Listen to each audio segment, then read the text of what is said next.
Hair, Love, Radio.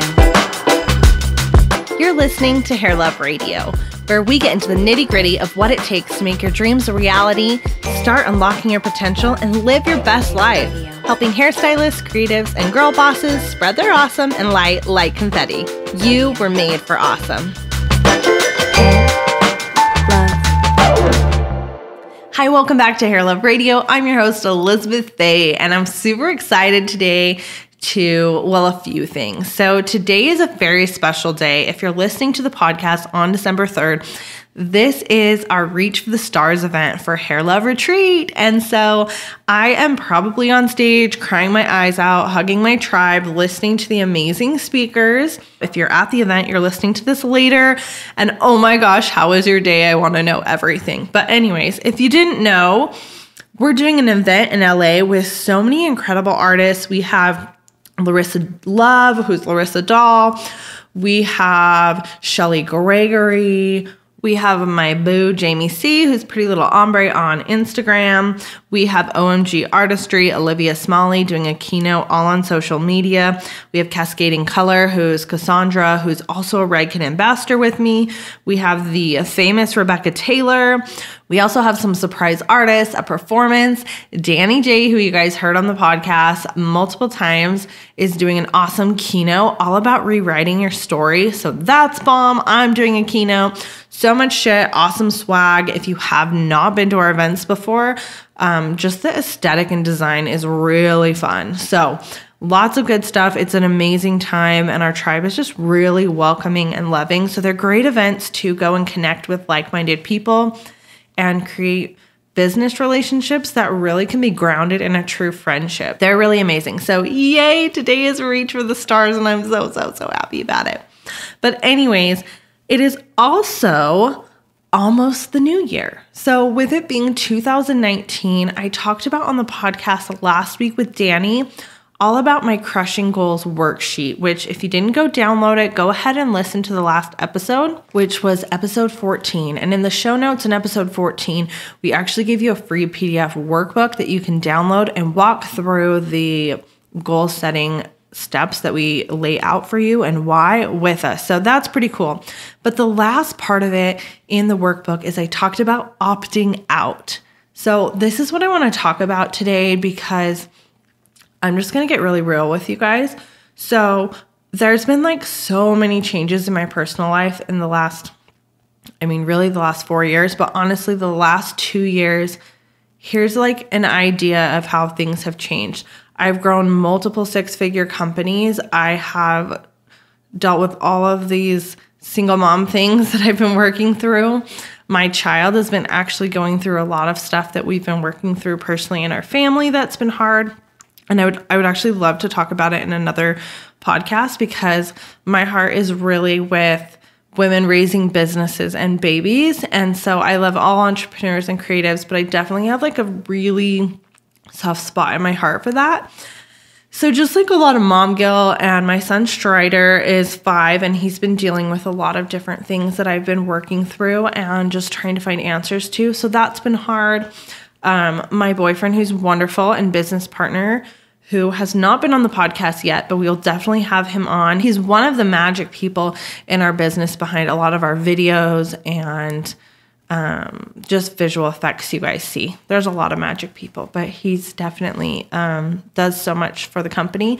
But we've just been through a lot with like being business partners and working through religion things, parenting things, so many things.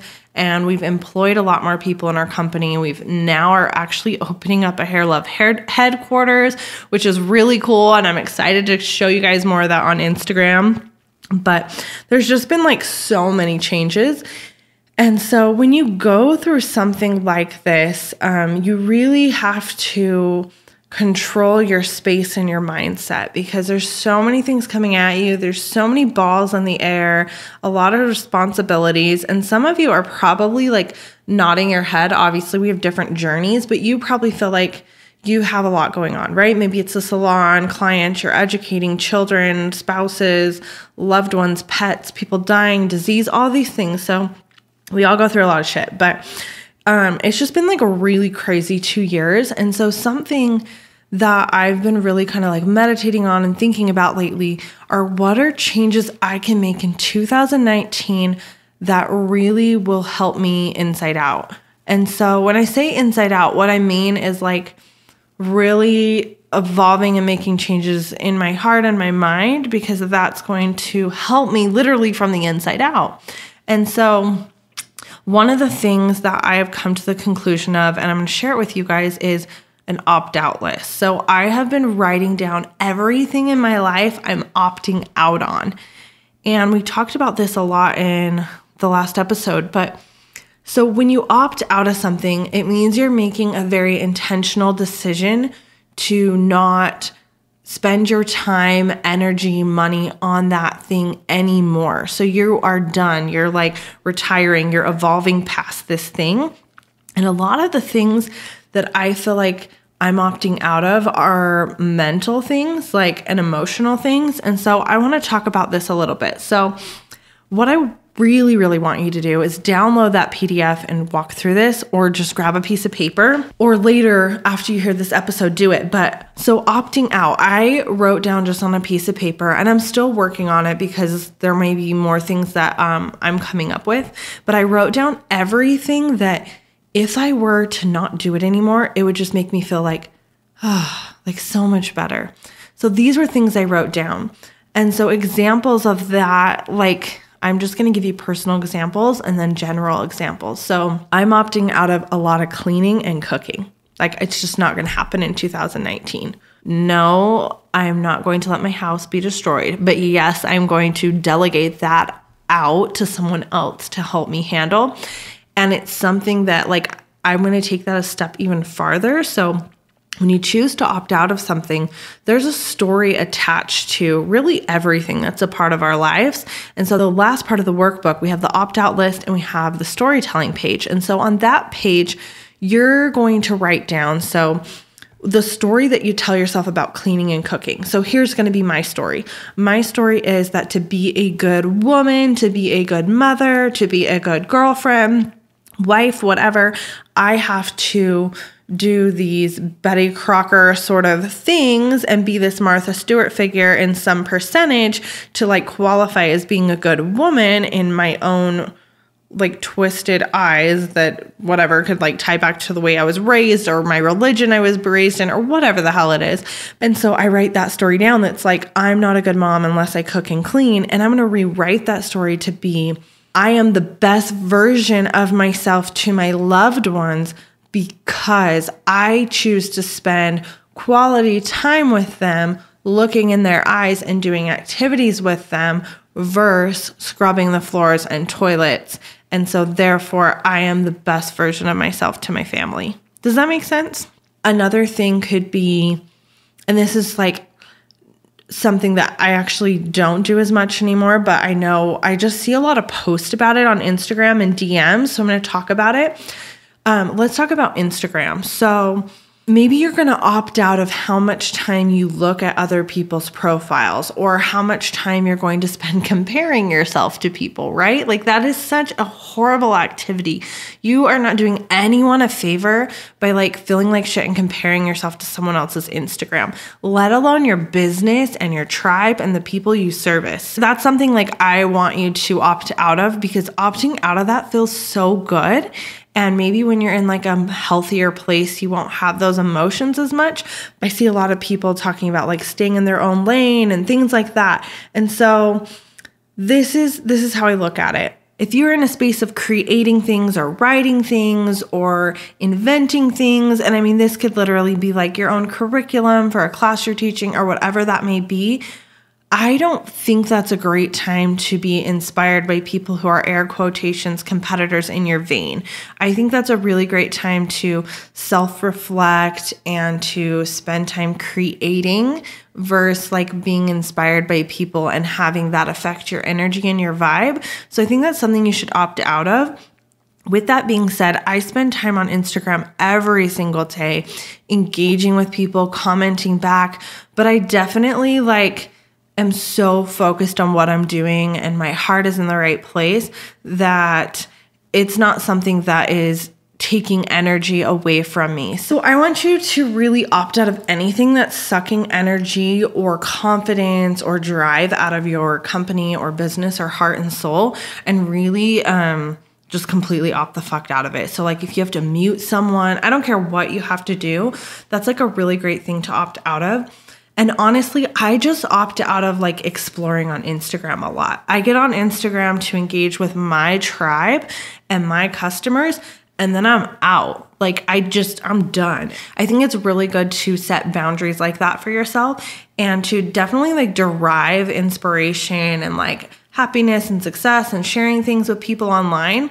But I think it's really healthy to gain your inspiration from somewhere else. And so whether that's listening to a podcast or music or running, I think it's really healthy to opt in to different things that are healthier than like staring at a screen and scrolling and giving yourself carpal tunnel. So does that make sense? So opt out of like carpal tunnel and self-sabotage and opt into something that really enlightens you. And there's like a lot of resources for that, and just like going outside is a good resource, or friends, or different things like that. Opt out of anything that makes you feel like shit like that.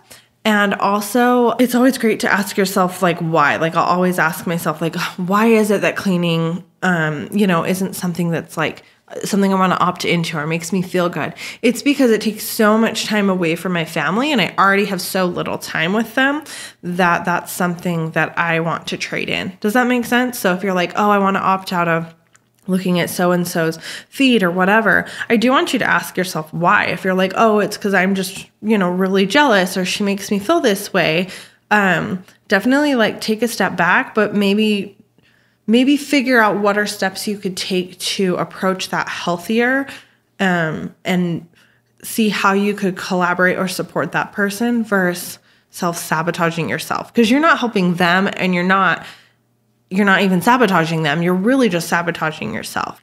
That's a great thing to opt out of that I see online all the time. And I feel like it's a really relative example. And then another thing is like opting out of food that makes me feel like crap. So that's something I'm doing in 2019. So I'm not going on a diet. I'm not going to lose an X amount of weight. I'm not going to go to the gym X amount of times. I'm just opting out of things that make me feel bad. So I feel bad when I don't get enough sleep. I feel bad when I drink soda all day. Right? And so I'm opting out of those things and just like really changing the way you're looking at food or diets or different things like that, and opt into things that make you feel really good. So I'm going to opt in to more water, and I'm going to opt in to going to yoga more, because I just feel so much less stress in my life when I do that. So does that make more sense? So other things, so I literally just want you to write down everything you can think of you want to opt out of. If that means like I'm opting out of mom guilt and I'm going on a date with my lover, boom, opt out of that, right? I'm opting out of what my in-laws think or my parents think. I'm opting out of whatever, religion, into religion. I don't care. But I really want you to write everything down, and you're going to have this like kind of like humbling moment where it's like kind of scary, and you're like, well, man, I have all these stories tied to, what I do on a Sunday or what I do at night, or I feel so bad going on a vacation and leaving my children and this mom guilt, and you're going to rewrite that story. You guys know I keep the real with you. And so here's like a really real example.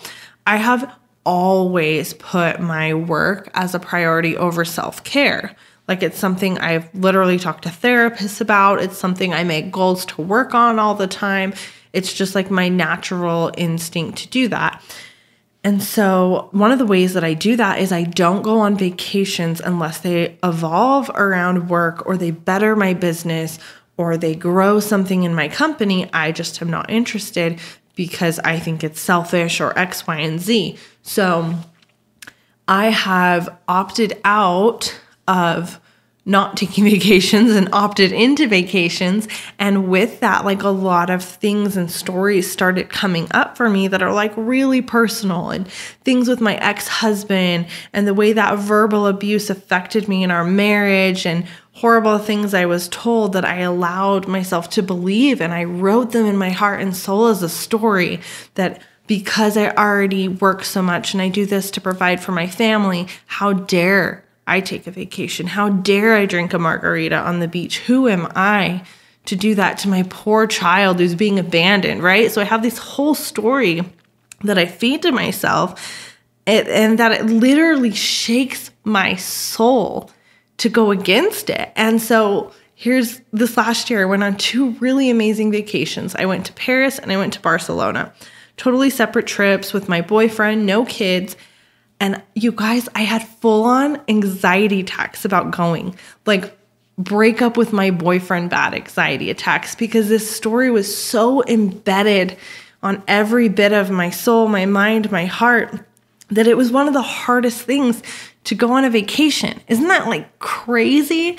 When these things started coming up, I'm like, okay, this is not healthy that I feel this way. And so moving into 2019, I've been doing like a lot of self-reflecting and just thinking, what are ways that I cannot have a panic attack the next time I go on a vacation? Because it's not simply managing the panic attack. I want to figure out what the root of that is. And I've learned my triggers. My triggers have to do with my ex-husband and my marriage and these stories I put on myself and things that my old mother-in-law would tell me and comments that they'll continue to make when I leave. And every time I leave, it's like this nightmare of mom guilt. And it's harder for me to deal with the mom guilt than it is to go on a vacation. And so I just choose, I'm like, oh, I don't even want to go. But I'm allowing those stories into me to affect my life in a really big way. In 2019, I'm opting out of giving a fuck of what my ex thinks and my mother-in-law. Does that make sense? So this does not only have to be like, oh, I'm opting out of Instagram after 10 o'clock or whatever it is. This can be like things that you feel towards family or they feel towards you. And you're like, I'm literally not going to care anymore what you think. Like, it's like that little saying when you're a kid, I'm rubber, you're glue, whatever you say sticks back to you. And you're like building this really strong foundation of Elizabeth from the inside out, where those things, they're just going to bounce off of me because I'm rewriting my story. And when you really rewrite your story and you own it, it's going to stick. And it's really, you have to unwrite it and rewrite it to change it. And someone making a comment about you being a bad mom is not going to rewrite your story once you've already done that. And so I'm doing the hard work of really writing down. I go on vacations to be the best version of myself so I can give more to everyone in my life. And everyone in my life, including myself, deserves this version of Elizabeth. That means my lover, that means my clients, that means you guys listening to the podcast, all of these things.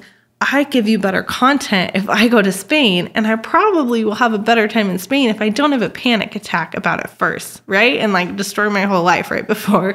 Opting out is super powerful and emotional. I'm holding back tears right now because the things we opt into subconsciously, we're really hurting ourselves and we're hurting our children and we're hurting our clients and people that we love so much. I really want you to sit down in a quiet place, and I want to know what you're opting out of. I'd love to hear.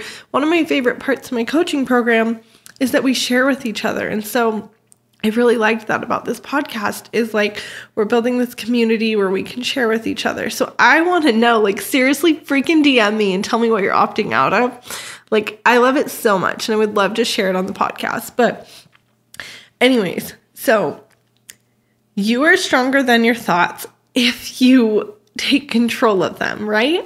So I want you to write an opt-out list, be as honest and blatantly blunt with yourself as possible, and don't hold back anything. Do it alone. I don't care what you're opting out of. You're going to write it, and then you get to think about it, rewrite your story. So, okay, done crying. But it's just so powerful, and our lives matter and how we feel matters so much, and we just have one life. So let's opt into the things that really fill that life with as much joy as possible. So in such a fast-paced, crazy, opted-in world, let's opt out. Yeah? If you didn't hear me already, go back to the last episode, download that PDF, and opt out of motherfucking things, okay? All right. Well, have a beautiful day. Thank you for tuning in. If you love what you're hearing, the best way you guys can support us is leaving us a review on iTunes and sharing the podcast with your friends. So have a wonderful day. And as always, I love you. Hair, love, radio.